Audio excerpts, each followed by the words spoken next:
बिस्मिल्लाहिर्रहमानिर्रहीम। अस्सलाम वालेकुम।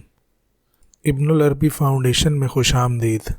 आज की हमारी पोस्ट अशिया में अस्माए इलाहिया के हुक्म के हवाले से है।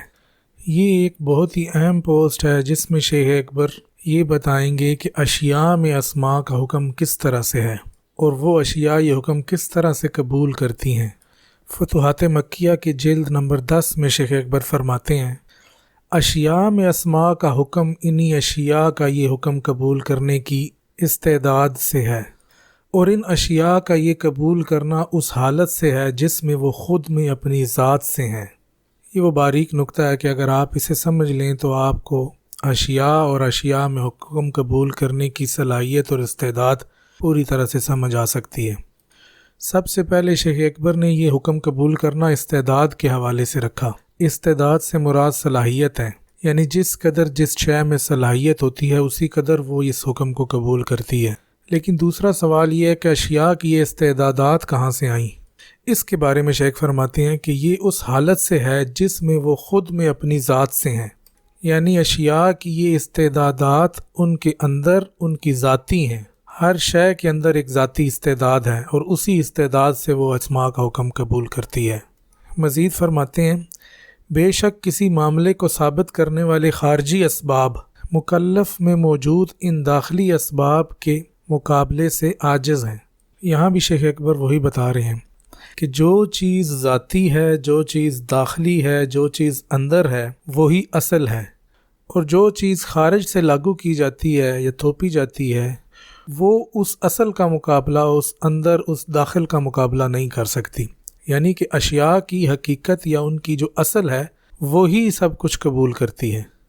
मज़ीद फरमाते हैं, जिसने अस्मा को इस नज़र से देखा तो वो जानता है कि वो कैसे ख़ुद में इनका तसर्रुफ़ कबूल करता है और अपनी ज़ात से इनके लिए वो कुछ मुतय्यन करता है जो उनके लायक है। ये सब शहूद, वाज़े दलील और इल्म सही पर मबनी है। यानी जिसने ये जान लिया कि उसके अंदर दाखिली इस्तेदाद के मुताबिक ही वो अस्मा का असर कबूल करेगा तो उसने फिर जान लिया कि वो किस तरह से अस्मा का असर कबूल करता है। लेकिन हर एक तो ये इल्म नहीं रखता, इसीलिए लोगों के दर्जात में भी फ़र्क है। अल्लाह ने बाज़ के दर्जात बाज़ से बुलंद किए हैं, और जो अस्मा को इस नज़र से देखता है वो जानता है कि ये अस्मा कैसे इसके सिवा दूसरों में तसर्रुफ़ रखते हैं। वो दूसरों का तसर्रुफ़ भी इसलिए जान लेता है क्योंकि उसने अपना तसर्रुफ़ जान लिया और उसे पता चल गया कि उसका तसर्रुफ़ ख़ुद उसी से है। शेख अकबर मज़ीद फरमाते हैं, क्या तूने गौर नहीं किया कि जब मुहाल में मुमकिन की तरह वजूद कबूल करने की इस्तेदाद न थी तो वो वजूद पजीर ना हुआ। ये इशारा शेख अकबर अशिया की हकीकत उनकी दाखिली है, उनकी ज़ाती है, इस सबूत के तौर पर लाए हैं। फरमाते हैं, मुहाल और मुहाल से मुराद वो चीज़ है जो वजूद कबूल नहीं करती। फरमाते हैं, मुहाल में मुमकिन की तरह वजूद कबूल करने की इस्तेदाद न थी तो वो वजूद पजीर ना हुआ। यानी जो वजूद कबूल ही ना करे, कोई गैर, कोई खारिज से उसको वजूद पजीर नहीं कर सकता जब तक कि उसके अंदर अपनी इस्तेदाद ना हो कि जिससे वो उस वजूद पजीर होने को कबूल करके ख़ुद वजूद पजीर हो।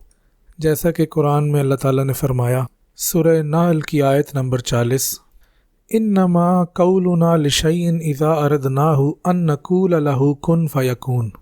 जब हम किसी शय को ईजाद करना चाहते हैं तो उससे कहते हैं कुन, और वो ईजाद हो जाती है। शेख अकबर ने इसकी मज़ीद शरह करते हुए फरमाया कि वो शय ख़ुद को ईजाद करती है। अल्लाह ताला का लफ्ज़ कुन सुनने के बाद वो उस हुक्म की तामील में ख़ुद को ईजाद करती। ये बिल्कुल वैसा ही है कि जैसा कोई आका अपने ग़ुलाम को कहे कि खड़े हो जाओ तो उसके कौल खड़े हो जाओ से ग़ुलाम खड़ा नहीं होता, बल्कि ग़ुलाम कौल सुनने के बाद ख़ुद को खड़ा करता है। इसी तरह ये शय ख़ुद को ईजाद करती है। ये उसी दाखिली इस्तेदाद की तरफ इशारा है जो कि शेख अकबर ने फरमाया, अशिया में अस्मा का हुक्म इन्हीं अशिया की कबूल करने की इस्तेदाद से है। जिस शय में इस्तेदाद होती है वो हुक्म कबूल करती है, वो ईजाद हो जाती है, और जिस शय में इस्तेदाद नहीं होती वो हुक्म भी कबूल नहीं करती, वो ईजाद भी नहीं होती, और उसे मुहाल कहते हैं। जो ईजाद हुई उसे मुमकिन कहते हैं। इसीलिए तो शेख अकबर ने फरमाया, जब मुहाल में मुमकिन की तरह वजूद कबूल करने की इस्तेदाद ना थी तो वो वजूद पजीर भी ना हुआ, اور جب ممکن میں وجود قبول کرنے کی ذاتی استعداد تھی تو اس نے وجود کو قبول کیا۔